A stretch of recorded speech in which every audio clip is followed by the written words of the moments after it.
U.S. Steel now suing the Biden administration over the president's recent decision to block the company's billion-dollar acquisition, $15 billion to be precise, by Japan's Nippon Steel. Biden has cited national security concerns, while President-elect Trump is also weighing in on that decision. He posted on social media today, quote, "Why would they want to sell U.S. Steel now when tariffs will make it a much more profitable and valuable company?" So he's arguing in favor of helping the U.S. Steel with his own policies. We'll see what happens. International investment expert Sarah Bauerle Danzman joins us now. She's an associate professor at Indiana University's School of International Studies, also a senior fellow at the Atlantic Council. Thank you for being with us. The White House is citing national security concerns.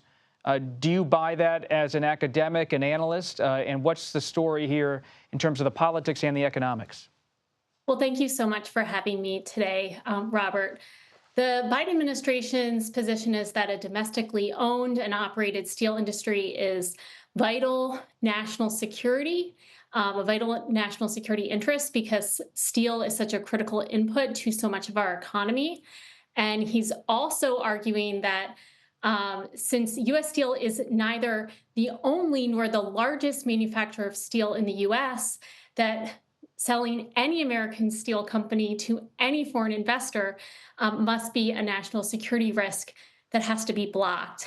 And I think that this is perhaps a different way of thinking about national security than we have thought about it before, at least through the Committee on Foreign Investment in the United States, which reviewed this transaction. Why has U.S. Steel wanted in recent months and years to be sold?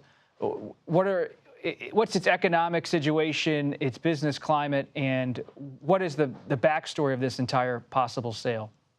Yes, so U.S. Steel is looking for a buyer because it really needs to have an injection of capital in order to really upgrade its capabilities, to increase capacity. We know that over the last several years, steel has been in the news quite a bit, starting with President Trump in his first term putting in place tariffs on steel.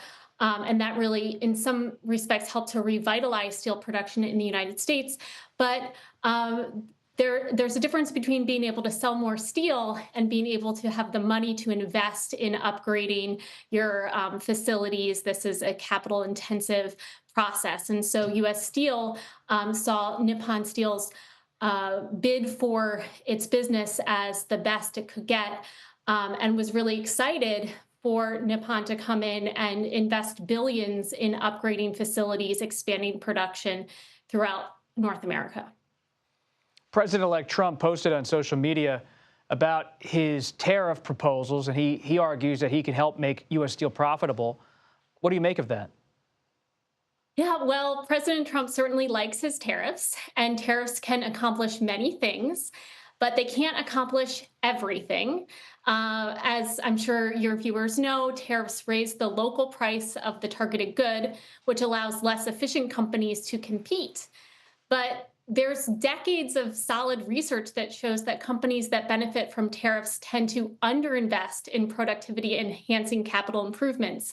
So I'm skeptical of the idea that all that we need are more tariffs to revitalize this industry and get U.S. Steel back on stronger footing.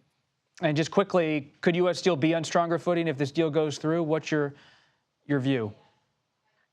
Well, I certainly think that U.S. Steel and Nippon Steel are arguing that. They're currently, as you mentioned at the top, are suing the government for failing to provide due process rights here.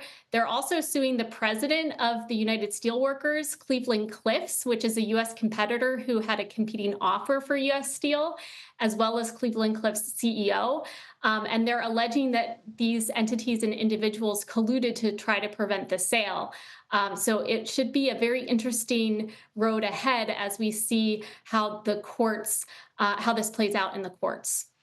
Politics and a lot of litigation ahead. Sarah Bauerle Danzman, really appreciate you coming by and talking with us about this issue. Thank you. Thank you so much, Robert.